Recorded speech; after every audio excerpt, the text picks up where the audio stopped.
menos comentadas sobre VoIP e sobre qualidade de serviço nas diversas bancas aí, tá ok? Então vamos lá. Primeira questão, caiu na ESAF, na prova do CGU em 2012. Item 1. São requisitos de qualidade de serviço, QoS, Quality of Service.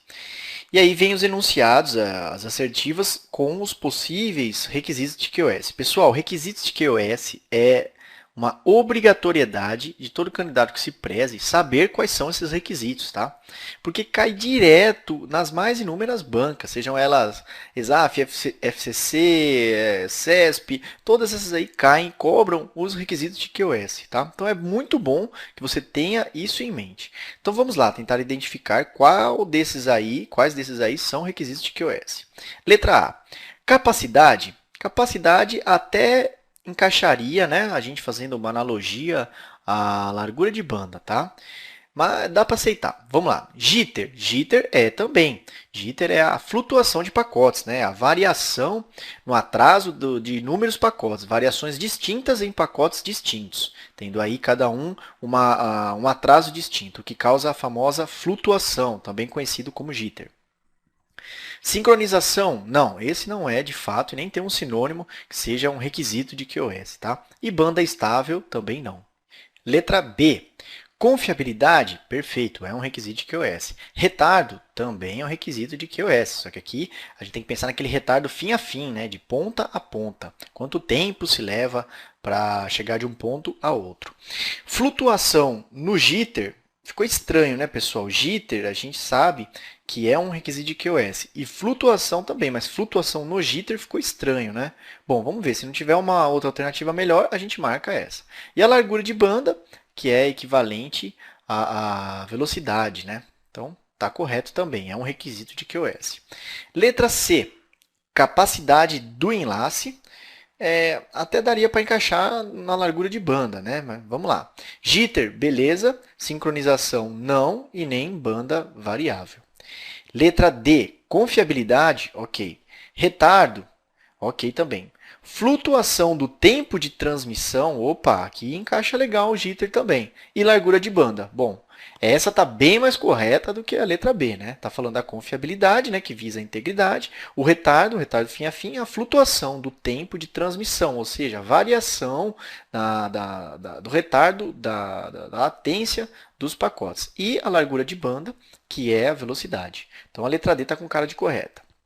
Letra E, capacidade, também dá para aceitar. Retardo, legal. Flutuação no jitter de novo aqui, ficou estranho, né? E banda estável. Não, banda estável não. Sendo assim, a mais correta é a letra D, né? Lembrando que a ESAF tem essa mania de ficar inventando coisa. Bom, vamos fazer uma revisãozinha rápida sobre requisitos de QoS, que é um assunto bem importante. Vamos fazer uma revisãozinha rápida sobre requisitos de QoS. Bom, basicamente os requisitos de QoS eles servem para demonstrar qual é a característica de um determinado tráfego que está sendo passado dentro da rede, para que seja necessária ou não a aplicação de qualidade de serviço. Então, para isso eu tenho que ter aí, digamos, medidores, né, que me digam o que é mais importante para uma aplicação, o que é menos importante para outra aplicação. Então, vamos lá. Primeiro deles, confiabilidade. Confiabilidade está associado e também é conhecido nos concursos como perda de pacotes, ou somente perda. Ele visa garantir a integridade dos dados. Aplicações que necessitam de uma alta confiabilidade são aquelas aplicações que nenhum bit pode ser invertido. Por exemplo, HTTP, FTP, o mesmo jeito que eu mandei no ponto A, um determinado pacote, ele tem que chegar no destinatário da mesma forma, exatamente igual, tá? Largura de banda, também conhecida como vazão ou throughput, que nada mais é a velocidade de transmissão, né? Existem aplicações como as aplicações multimídia que necessitam de uma alta largura de banda, principalmente quando envolve vídeo, voz e interação também, tá? Então, há a necessidade de uma alta largura de banda, que nada mais é do que a velocidade de transmissão. Atraso. Atraso também é conhecido como latência, retardo ou ainda delay, que nada mais é do que a soma de todos os atrasos no caminho. Então, imagine que eu tenho um ponto A até chegar a um ponto B. Tenho aí três roteadores, no caso aqui, no meio do caminho. Então, soma-se a latência do ponto A ao primeiro roteador, a latência do do primeiro roteador com o segundo, do segundo com o terceiro e do terceiro com o ponto B. É a soma de todos os atrasos, por isso que é um atraso fim a fim, tá? Existem aplicações, como as aplicações multimídia, que necessitam de um baixo atraso. Beleza? Variação do atraso, flutuação ou jitter. É o atraso variável entre pacotes. Um determinado pacote, por exemplo, chega com 4 milissegundos, o outro chega com 7, o outro chega com 1 e fica essa variação, o que complica muito algumas aplicações em tempo real. Tá? Então, basicamente é isso. São esses os requisitos de QoS. É muito importante que você não se amarre, não decore os nomes, e sim entenda o conceito, porque pode aparecer algum outro sinônimo que não está presente aqui nesse slide. Tá? Muito importante ter isso em mente. Sendo assim, vamos para frente. Letra D é a letra correta da questão 1. 2. Consulplan. O SIP, Session Initiation Protocol, é um protocolo de texto modelado sobre o HTTP. Uma parte envia mensagem em texto ASCII, que consiste em um nome do método na primeira linha, seguido por linhas adicionais contendo cabeçalhos para passagem de parâmetros. 6 métodos são definidos pela especificação do núcleo. Relacione adequadamente os métodos às respectivas características. Bom, pessoal, o SIP, como a própria questão diz, ele é baseado no HTTP. O HTTP tem seus métodos, GET, POST, PUT, READ, TRACE, entre outros. E, como ele é baseado no HTTP, o SIP, ele também vai ter os seus métodos. Então, a nossa ideia aqui é relacionar os métodos com as suas finalidades aqui na coluna da direita. Tá? Então, vamos lá. Primeira delas, solicita o término de uma sessão. Tranquilo, né? O próprio nome é super intuitivo. É o BY. Né? 3. Solicita o início de uma sessão. Bom, aqui não é options, não é cancel, não é e registre também não. É o invite, que é aquele que convida a um determinado destinatário a iniciar uma chamada VoIP. Só com esses dois elementos, 3 e 1, vamos às alternativas. A sequência está correta em 2, 4? Não. 4, 2? Não. 3 e 1? Beleza. 6 e 3? Não é. Então, de cara, a Consulplan já dá de graça para a gente a letra C sendo a letra correta, só com base nesses dois aí. Tá? Mas vamos analisar todos os itens detalhadamente para aprender, né? Bom, então vamos lá. Próximo, informa um servidor de redirecionamento sobre a localização atual do usuário. É o register, o 6. Ou seja, quando um determinado comunicante entra na rede SIP, ele se registra em um servidor registrar, fazendo com que, amarrando o seu nome, né, o nome ou o seu número de telefone ao seu endereço IP, para que quando uma pessoa desejar se comunicar com ele, ela vai no servidor e pergunta qual é o endereço IP do Rafael, @provas de TI, por exemplo. Eu quero fazer uma chamada VoIP com ele. Então, esse cara vai lá, consulta com o servidor e esse servidor fala onde é que está o Rafael. Tá? Próximo. Cancela uma solicitação pendente? Aí ficou fácil, né? Cancel. Consulta um host sobre seus recursos? É o Options. O Options faz isso. Principalmente consultando aí um destinatário sobre, por exemplo, quais codecs ele suporta, consequentemente, quais métodos de compressão e etc. E, por fim, confirma que uma sessão foi iniciada. O 2, né? Que é o ACK. Tá bom? Sendo assim, e o item C, né, da questão 2 é o item correto. Questão bem tranquila. 3. ESAF, 2013.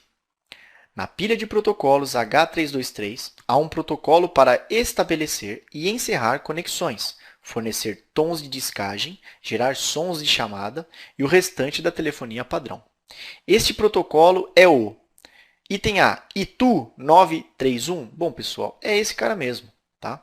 Esse cara que implementa o meio de sinalização envolvendo o estabelecimento e encerramento das conexões, além dos tons de discagem e sons de chamada, ou seja, transformando a rede VoIP de forma similar a um telefone, tá? Provendo aqueles sinais que o telefone dá para o usuário para ele saber o que está acontecendo. O som de discagem, o som da própria chamada, o som de ocupado e por aí vai. Então, é a letra A, a letra correta.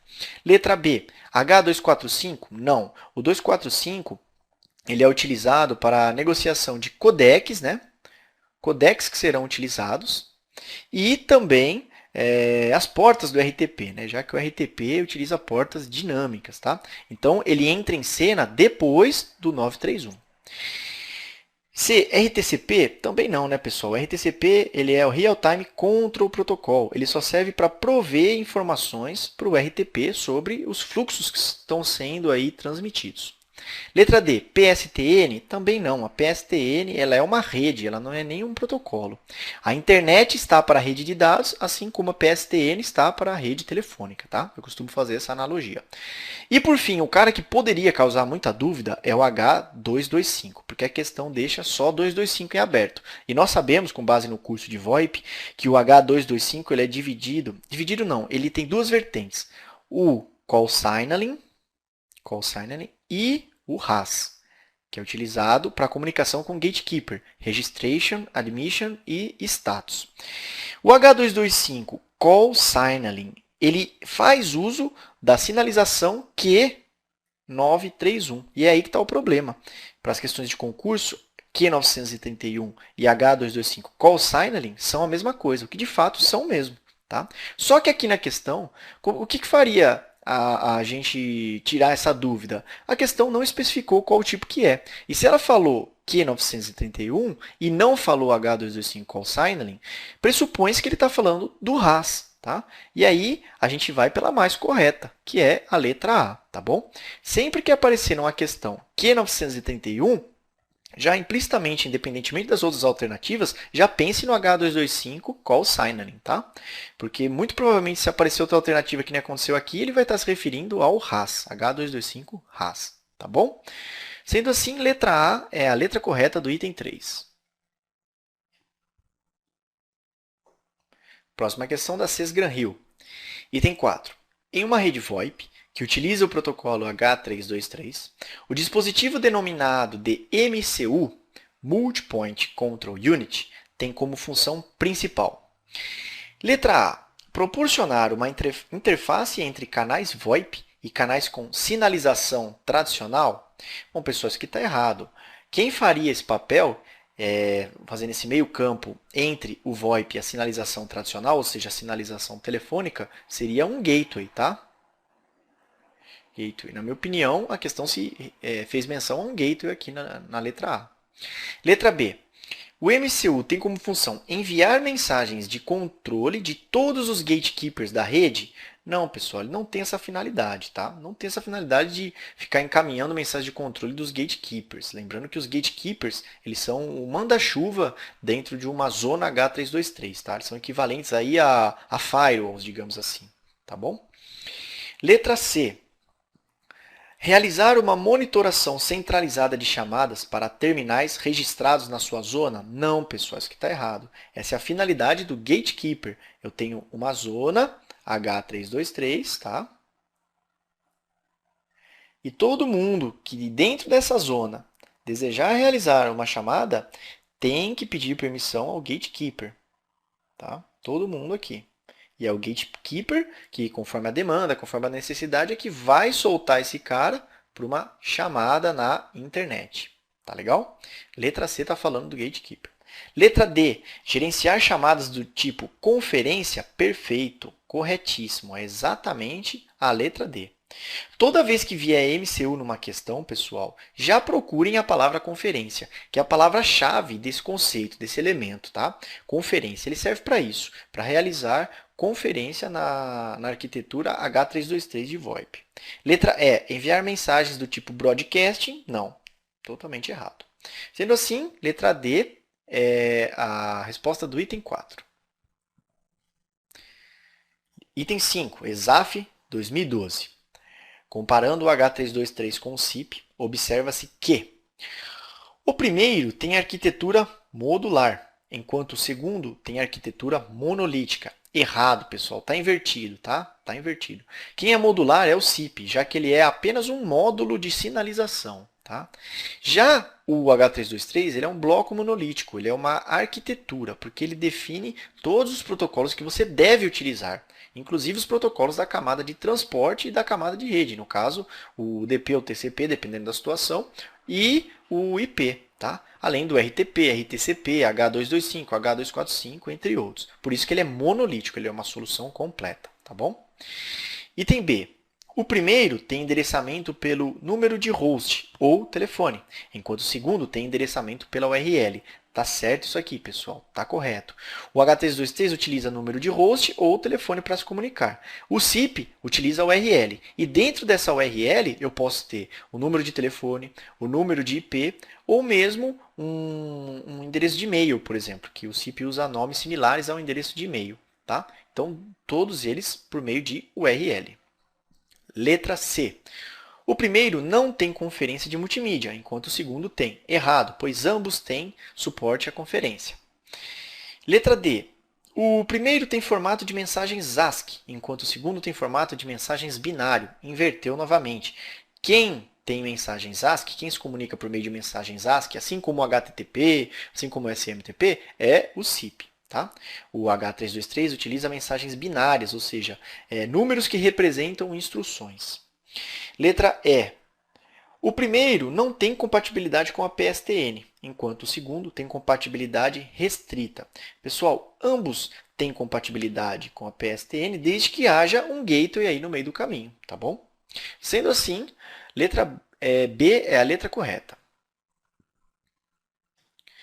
Item 6, FGV 2015. Em uma rede onde a política de QoS fim a fim inexiste, é a de melhor esforço, best effort. Pode-se afirmar que, nessa situação, então, qual dessas características aí dessas letras faz menção à rede de melhor esforço? Letra A. Pode-se afirmar que nessa situação não há diferenciação entre os fluxos da rede? Pessoal, está corretíssima. Logo, a letra A está correta. O que quer dizer? Quando a gente fala melhor esforço, ele está dizendo que ele vai fazer o possível para entregar o pacote, para garantir velocidade, mas não vai te garantir nada. Ele vai fazer o melhor esforço possível, mas não vai te garantir nada, que é a rede da internet. A rede da internet nativamente não tem suporte nenhum a QoS, ou seja, é uma rede de melhor esforço. Eu vou enviar o pacote. Se ele chegar, chegou. Se não chegar, paciência. Tá? Letra B. Existe reserva absoluta dos recursos de rede para tráfegos específicos. Não, pessoal, está errado. Não existe reserva de recurso, muito menos absoluta no ambiente melhor esforço. Tá? Só vai existir esse conceito quando a gente estiver utilizando a tecnologia IntServe, né? IntServe, que envolve a reserva de recurso utilizando o RSVP, aquele protocolo de reserva. Letra C. Pacotes prioritários sofrem marcação? Está errado também. Isso aqui acontece aonde? Acontece no diff-serve. Tá? No diff-serve. Letra D. Está sendo usado Traffic Shaping para reserva de tráfego? Não, também não, pessoal. Não, nativamente, nas redes de melhor esforço, não tem o conceito de Traffic Shaping, que basicamente é a modelagem, né? Modelagem de tráfego. Geralmente utilizando, aí, por exemplo, um algoritmo do balde furado, né? Letra E, está sendo usado tráfego isócrono via protocolo RSVP. Não, RSVP só trabalha com o IntServe, não trabalha nativamente na rede de melhor esforço. E esse tráfego isócrono, o que quer dizer isócrono? Quer dizer que todos os caminhos possuem o mesmo retardo, a mesma latência. Um exemplo de rede isócrona é a rede telefônica, tá bom? Sendo assim, letra A é a letra correta. Item 7, FGV 2015. Uma das vantagens do IPv6 sobre o IPv4 é que, ao implementar QoS, os roteadores podem identificar o tipo de fluxo, bastando consultar um campo do cabeçalho do pacote IPv6, sem precisar analisá-lo de forma mais aprofundada.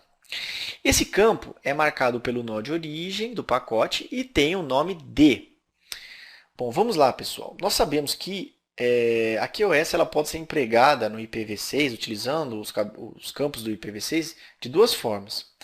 Pelo campo Flow Label, que é um campo que visa a marcar um determinado tipo de fluxo, permitindo assim uma prioridade adicional. E também o campo que é utilizado no diff-serve, né, que é o Traffic Class. Então vamos lá. Item A, Flow Label, pode ser esse daqui, tá? Pode ser. Vamos analisar o resto. Type of service não é com certeza. Por quê? Porque o type of service ele só existia no IPv4, né? No IPv4. No IPv6, ele deixou de existir e passou a ser chamado de Traffic Class. O Traffic Class também é uma alternativa. Por quê? Porque ele permite a diferenciação de pacotes. E ele é utilizado no diffserv. Tá? Diffserv Field não existe e nem diffserv Field também. Não existe também. E aí fica aquela dúvida. Qual que eu marco? Traffic Class ou Flow Label, já que ambos é possível a distinção entre fluxos com prioridades distintas aí. Bom, quando tiver essa dúvida, releiam a questão com calma. Item 7. Uma das vantagens do IPv6 sobre o IPv4 é que, ao implementar QoS, os roteadores podem identificar o tipo de fluxo. Bastando consultar um campo do cabeçalho do pacote IPv6 sem precisar analisá-lo de forma mais aprofundada. Esse campo é marcado pelo nó de origem do pacote e tem o nome de. Aí, pessoal, ficou claro, é a letra A que ele está se referindo, porque ele utilizou a palavra fluxo, ele quer identificar o tipo de fluxo. Tá? Traffic Class está associado ao diffserv, que também é possível dar prioridade a fluxos distintos, mas a questão deixou bem clara aqui, ela deu essa pista para a gente. Palavra fluxo. Então, letra A é a letra correta. Item 8, ESAF 2012. O algoritmo em que cada host está conectado à rede por uma interface que contém uma fila interna finita, e se um pacote chegar à fila quando ela estiver cheia, o pacote será descartado, é o algoritmo de balde cheio, full bucket. Não, pessoal, isso aqui nem é um conceito que é empregado no QoS, uma invenção do ESAF. Letra B, algoritmo de roteamento finito, também nada a ver. Algoritmo de fila finita, finite queuing, não também. Algoritmo do balde de símbolos, não é o algoritmo de balde de símbolos. É o algoritmo de balde furado, o leak bucket, tá certo? Como é que funciona? Então, basicamente, ele é uma modelagem de tráfego na qual ele visa manter um fluxo constante. Então, imagine que nós temos a placa de rede e nessa placa de rede tem uma fila, que ela é análoga a um balde. E esse balde ele tem um pequeno furo aqui. Tá? Então, acontece, quando vem uma rajada de pacotes, uma rajada de dados, esse balde ele enche até uma marca aqui e começa a soltar pacotes de forma constante. Então, essa é a ideia. Aí entra outra rajada maior. Ele continua no mesmo ritmo até o balde se esvaziar por completo. Outra característica do balde furado é que ele enche se chegar uma rajada muito grande de pacotes. Então, chegou uma rajada pequena, né? Ele está soltando aqui devagarzinho. E aí chega uma maior, já quase enche o balde, mas ele continua no mesmo ritmo. E chega uma maior ainda, e aí o balde transborda. Tá? E aí ele começa a descartar pacotes. Essa é outra característica do balde furado. Então, vamos lá. Relendo a questão. O algoritmo em que cada host está conectado à rede por uma interface que contém uma fila interna finita e, se um pacote chegar à fila quando ela estiver cheia, o pacote será descartado. Este é o algoritmo do balde furado. Letra E. Tá bom? Próxima. Item 9, Sesgram Hill. Em uma rede orientada a conexões, os pacotes que pertencem a um fluxo seguem a mesma rota, enquanto que em uma rede não orientada a conexões, esses pacotes podem seguir rotas distintas. As necessidades de cada fluxo são definidas por 4 parâmetros que determinam a qualidade de serviço, QoS. Esses parâmetros são, respectivamente, olha lá pessoal, mais uma questão sobre os requisitos de QoS, aparece constantemente. Letra A, largura do sinal? Não. Atenuação? Também não. Sincronismo? Não. Perda? Ok. Letra B, tipo de sinal? Não. Atraso? Beleza. Sincronismo? Não. Perda? Ok. Letra C, largura de sinal? Não também. Atenuação? Também não. Flutuação? Beleza, é o jitter. E distância? Não. Letra D, tipo de sinal? Não também. Atenuação, mais uma vez não. Sincronismo não. E distância não. Letra E, largura de banda, ok. Atraso, beleza, também conhecido como delay. Flutuação é o jitter. E a perda, confiabilidade. Letra E é a letra correta. Item 10 é da ESAF. Fazem parte da pilha de protocolos H323. Bom, então nós sabemos que o H323 é um bloco monolítico e que esse bloco monolítico ele impõe uma série de protocolos a serem utilizados, tá? Por isso que ele é uma pilha de protocolos. Então, qual dessas alternativas contém aí protocolos que fazem parte da arquitetura H323? Letra A. TCP, beleza. Dá para aceitar que alguns protocolos H326 usam o TCP. G723 também, porque é um codec da família G7, né? Então dá para aceitar também. RTP, com certeza, ele impõe o uso do RTP. E o H229, não, pessoal, H229 nem é um padrão conhecido, tá? O certo aqui seria H225, seja ele call signaling ou RAS. Letra B. Protocolo de enlace, já pisou na bola, né? O H323 ele impõe até o uso do IP. Dali para baixo, qual protocolo de enlace você vai usar é problema seu. É igual o TCP/IP, ele também não impõe protocolo de enlace. Então, o IP ok, RTP ok, e H248 também não, pessoal. Também não, porque o H248 ele também é conhecido como Megaco. Ele é um protocolo utilizado para gateways, para fazer o meio campo entre H323 e a PSTN. Letra C, TCP, beleza, dá para aceitar. Protocolo de aplicação, qual o protocolo? Né? Ficou esquisito, né?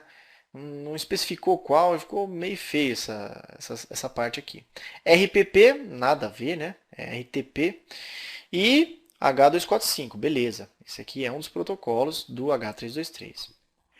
Letra D, UDP, ok. IP, beleza. G724, também é um codec, beleza, dá para aceitar. H328, nada a ver, pessoal. H328 também é provavelmente outra invenção da ESAF, tá? A pilha é H323, mas não há protocolos H3, H.3 dentro do H323, tá bom? Item E, UDP, beleza. IP, beleza. RTCP, tranquilo, trabalhando em conjunto com RTP. E H225, beleza? A questão não especificou se é call signaling ou RAS, mas em ambos os casos encaixa tranquilamente, né? Letra E é a letra correta. Item 11. ESAF 2013. Uma das diferenças entre o algoritmo de balde de símbolos, Token Bucket Algorithm, e o algoritmo do balde furado, Leak Bucket Algorithm, se verifica quando o balde enche. Nesse momento, os dois descartam símbolos? Não, né, pessoal? Não, porque o balde furado ele não trabalha com símbolos, tá? Ele vai trabalhar ali com os dados. Letra B. O primeiro algoritmo descarta pacotes? Não. O balde de símbolos não descarta pacote. Enquanto o segundo descarta símbolos? Também não. Não trabalha com símbolos o balde furado. Letra C. Os dois descartam pacotes? Não. Só o balde furado descarta pacote, que nem a gente viu com o exemplo naquela questão anterior. Letra D. O primeiro algoritmo nunca descarta pacotes? Enquanto que o segundo descarta. Bom, apesar da palavra nunca aqui, pessoal, essa questão, esse item está correto. Porque o balde de símbolos, ele não descarta pacotes, tá? Mesmo se ele estiver cheio de símbolos dentro do balde, ele não vai descartar. E o segundo descarta pacotes, a gente sabe disso, o balde furado. Então, letra D provavelmente é a correta. Letra E. O primeiro algoritmo descarta pacotes? Não, não descarta. Enquanto que o segundo não descarta. Não. O segundo descarta pacotes, tá? Então, letra E é a letra errada. Bom, pessoal, para que surgiu o algoritmo do balde de símbolos? Bom, nós tínhamos o algoritmo do balde furado. Imaginem um algoritmo do balde furado em que ele ficou muito, mas muito tempo mesmo, sem receber nenhum dado, tá? Ele tinha ali um pacotinho, processou, pingou esse pacote e está sem nada. Só que aí, por conta de ter ficado muito tempo sem nada, sem receber nada, o que acontece? Vem de uma vez só uma avalanche de pacotes. Então, vem 3 pacotes grandões aqui, e o que vai acontecer? Ele vai, mesmo com esses 3 pacotes aqui chegando com tudo, ele vai continuar soltando devagarzinho esses pacotes, tá? E aí o que vai acontecer? O balde vai acabar transbordando. Por quê? Porque o balde furado não considera períodos de ociosidade. Já o balde de símbolo ele é diferente. Ele é um balde que a ideia dele é armazenar símbolos e não pacotes, tokens, né, no caso. E para que cada pacote seja transmitido, eu preciso de um token no balde. Se eu tiver um token no balde, eu pego esse token e insiro um pacote na rede. Se a minha rede ficar ociosa por muito tempo, o que vai acontecer com o meu balde? Ele vai começar a encher de tokens. Token, token, token, token, até atingir o seu limite. Atingir o seu limite, o que acontece? Ele transborda tokens? Não, ele mantém o limite lá cheinho de tokens. Tá? Então, vamos imaginar que vem uma rajada de uma vez só. Depois desse período de ociosidade, vem uma rajada só de pacotes de uma vez. Então, vem, por exemplo, sei lá, 4 pacotes aqui, de uma vez só. Chegaram 4 pacotes. Então, o que ele vai olhar? Vai olhar no balde, ele tem quantos símbolos? 1, 2, 3 e 4. Tem 4 símbolos aqui dentro, então ele manda esses 4 pacotes de uma vez só, em vez de só ficar pingando byte a byte aqui. Tá? Então, ele manda uma rajada, mas é uma rajada controlada. Isso aí faz com que a rede não fique congestionada. Tá? E mesmo assim, ele aproveite os períodos de ociosidade, porque se a rede estava ociosa, é um sinal de que ela não está congestionada. E aí ele manda uma rajada controlada. Essa é a ideia do algoritmo do balde de símbolos. Né? Apenas uma revisãozinha sobre aquilo que a gente viu lá no curso de QoS. Beleza? Então, letra D é a letra correta. Dessa forma, encerramos a nossa última lição e fechamos o nosso último curso sobre questões comentadas de redes de computadores, né? Já que esse aqui é o curso das bancas diversas, né? Já que da FCC e do CESP são cursos independentes. Pessoal, muito obrigado pela aquisição do curso, mais uma vez, obrigado por acreditar no nosso trabalho, fico muito feliz em receber o feedback do pessoal e tal. Espero estar sempre melhorando, trazendo conceitos novos, pode até algumas coisas ficarem repetitivas, mas não é a gente que é repetitivo, são as bancas que são repetitivas. A gente vai resolvendo tanta questão, que se você pegar os 3 cursos da FCC, ou do CESP e das bancas diversas, o conceito basicamente é o mesmo, muda uma coisa ou outra. Então não tem muito segredo. Se você mandar bem numa banca, você vai mandar bem na outra. Mas a ideia é sempre resolver questões. Não se amarrem só às questões dos cursos, tá? Assinem aí superprovas, questões de concurso, gabaritou, TI, qualquer coisa. Resolvam muitas questões. Pessoal, mais uma vez, muito obrigado. Estamos à disposição lá no fórum, essa tecnologia EAD nova que a gente está utilizando aqui no Provas de TI. É muito interessante. Postem suas dúvidas, fiquem à vontade. A gente vai tentar responder sempre o mais rápido possível. Muito obrigado mais uma vez, fiquem com Deus e muito sucesso nos estudos para vocês.